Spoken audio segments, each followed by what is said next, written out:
to write from the fiery heights of romantic love, or is it easy to write about the quiet, steady devotion of friendship? And as you think about that, then also you can maybe touch on like why do you think that like poetry and music focus so much on platonic, like romantic love, as opposed to friendship? For me personally, I'm kind of at a point in my life where I write about everything. I have to. It's I write as like part of my mental health hygiene. So it doesn't matter if things are going good, if things are going bad. It doesn't I just write. So it's not any more or less difficult for me depending on the topic. But I think historically, when it comes to writing, artists tend to lean toward things that feel intense, right? So whether it's intensely good or bad, right? You're cloud nine in love or you're deep in the depths of grief. And so I think sometimes poetry or friendship gets skipped because often your friendships are some of your most stabilizing relationships. So they're not super dramatic because, they just got you. And I think it's unfortunate because it's a form of love that, like I mentioned in my first poem, like my longest romantic relationship wasn't even 2 years. I've had friends for 20 years, you know what I'm saying? So when you really think about the love that has really held you down, friendship deserves some more poems, some more songs, Clap for that.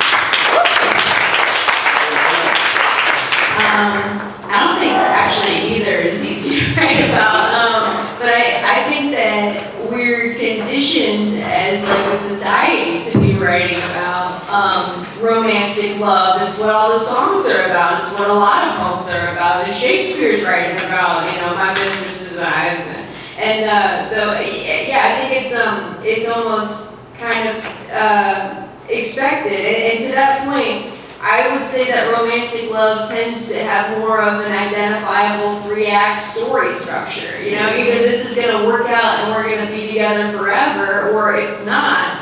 But and just because it doesn't work out doesn't mean it's a failure. It just means it comes to an end. But I think friendships, good ones, they last so long that they don't have the twisties and turnies of a romantic relationship, and it's harder to find something that you can really latch onto other than just like, I love my friends. Yeah. I think you made that really clear, like in the beginning when you were talking about this like overwhelmingly large feeling that you have for your friends, and that it's almost challenging in itself to write about something that's so big and so deep, right? All right, so let's talk about like shared history, right? Like that's something that you have with your friends, and so how do you honor your real life friendships that you have? Talk about them in an intimate way, as our art can be intimate, without exposing their private stories. Or, I was thinking about this, as I was thinking about some poet friends, some are here in the audience right now, that are like, whatever, I'm exposing all your private stories. Especially about their exes.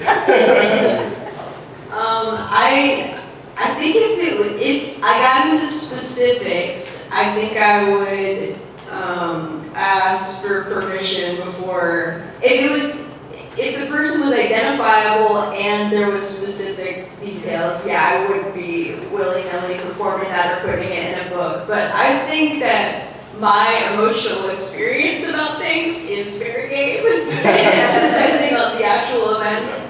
And so, I feel comfortable as long as I make it a little bit unidentifiable enough, just kind of messing with that.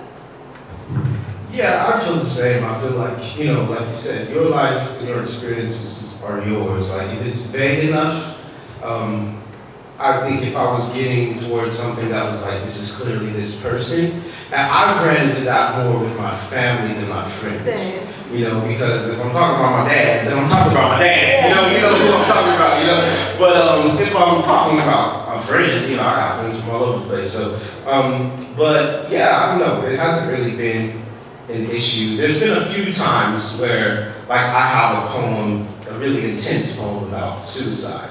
that I wrote it without his permission because I was processing my experience with a conversation I had with him. But I didn't perform it until I asked him if it was okay.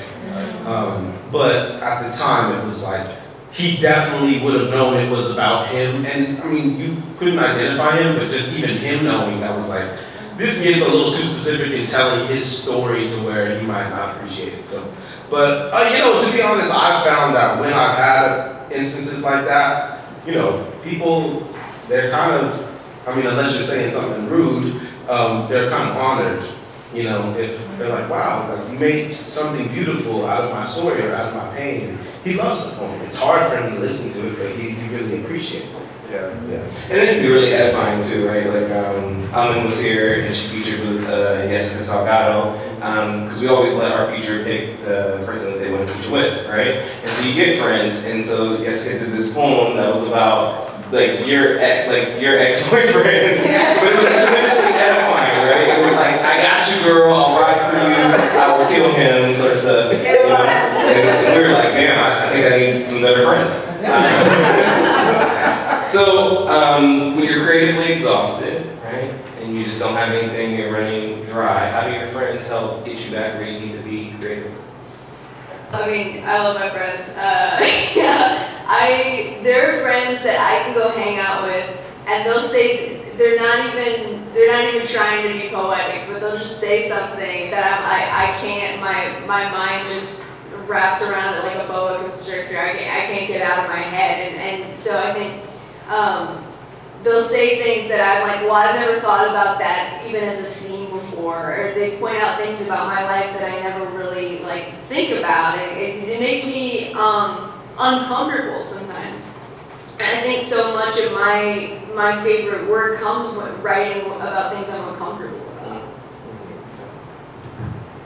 Yeah, I don't relate to the question. Why? Well, because like I was saying earlier, I don't get creatively exhausted. I have to create. Yeah. It's not about being productive or proving how prolific I am. It's I have so many big emotions all the time. And so I'm constantly needing to process. I don't feel, it's never I have nothing to write about. Are you kidding me? To be alive on planet Earth in America as a black person, I always got something to write about, And so, but I would say how my friends influence my writing. The people you talk to and process your life with a lot, they end up influencing your thinking, and that ends up, showing up in your writing. I definitely have thoughts and poems and songs that were inspired by conversations I had with friends, but also just being inspired when I see Beth is one of those friends that for me, knowing her story and what she deals with, and then still seeing all the different ways she expresses her creativity, just generally I feel inspired by her. I'm and it encourages me to try different things and okay, I'm not just a poet or I'm not just a musician.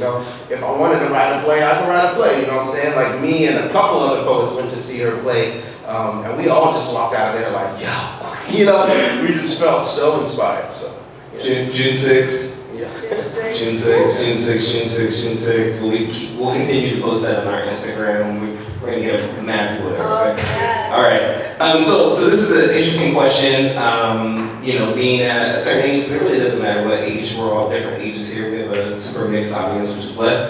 One of my best friends is here from my childhood. My boy Marshall's here that I know since I was 15, growing up in San Diego, right? And I'm 17, so we've known each other for 2 years. And our friendship has changed a lot, in the last 30 years, right? So how has your definition of a good friend changed over the years? What makes a good friend? Yeah, that's such a good question.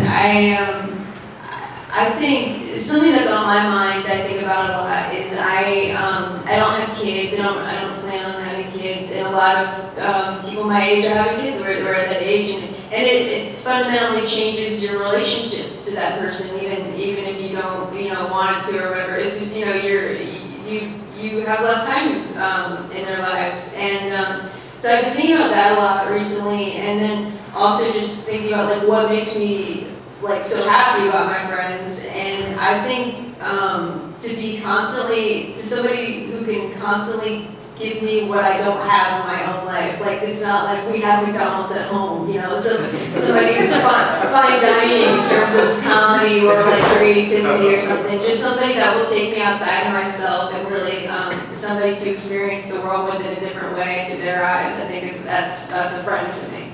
I love it. Micah, how's it, the definition of a good friend changed? Yeah, like, I feel like when I was younger, and even just like 5 or 6 years ago, I wasn't as intentional about my friendships, right? Like when you're growing up, let me just speak for me, I didn't really like choose my friends. You're kind of just like, you're friends with wherever you go to school and who's in your class and who's in the youth group or whatever things your parents allow you to be a part of, you know, and so when I moved back to Long Beach, I went to college in Chicago and then I lived in Oregon for a couple years. I moved back to Long Beach and some of my friends that I grew up with were here. And so my instinct was just to go hang out with them again. And I did. But I was like, they're not artists. You know, they're not poets. And I wasn't a poet. I wasn't a poet until college. But suddenly, you know, as an adult, most of my friendships came through musicians and poets and creatives. And so then I'm like, man, in some ways, they know me better than anyone because they grew up with me, but now there's this whole part of me that they don't get, you know, at all, even to this day. And I still love them, but I realized, oh, you know, like, I don't have to share everything with, you know, with every friend. I can understand the place they have in my life, you know? And for that group of friends specifically that I have in mind, like, I'm like, okay, these are my Long Beach black friends. You know, when I need to have a conversation with some Negroes about black experiences, that's where I go. You know, but then there's other friends that, like, as a creative, they understand whatever struggles as an artist. And there's other friends that, you know, as a person of faith, like, I can have spiritual conversations with, you know? So I try to be more intentional now. Because even when I started making friends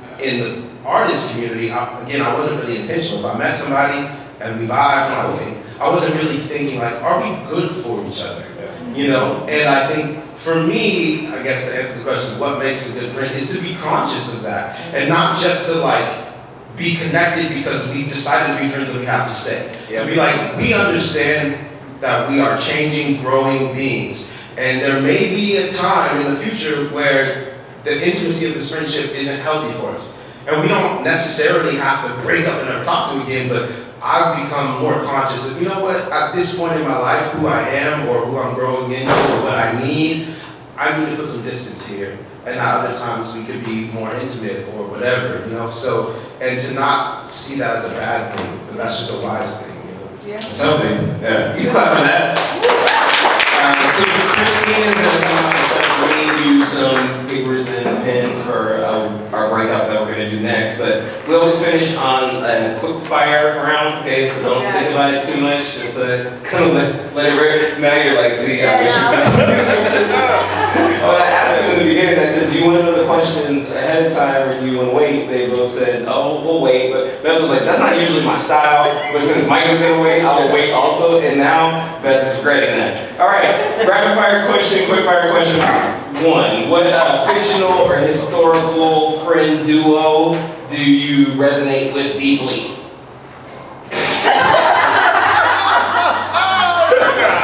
I am a slow finger. This is not gonna work. Name a friend.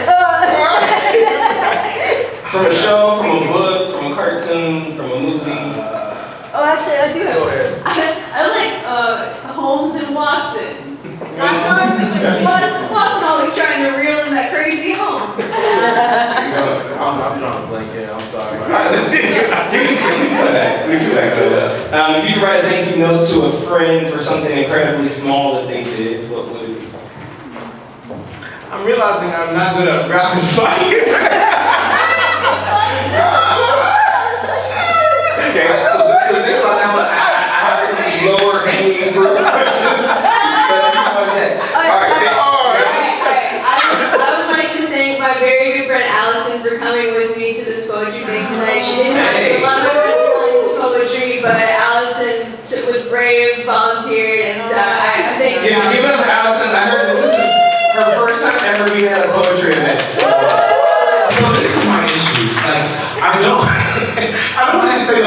thing that comes to mind. I want to answer earnestly, but then I'm like, I'm just trying to think of that. Yeah. Okay, so favorite ice cream flavor, and where do you get that from if it's not obvious? I can answer that.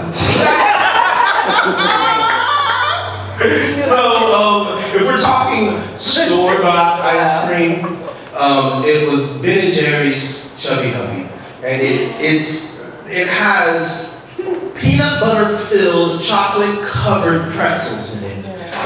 That's just chef's kiss, yeah. So that's my favorite store-bought ice cream. Yeah. I like Hokey Pokey ice cream. I don't even know like what's really in it. I don't know what's going on. There's something they're not telling us. I love it though. Okay.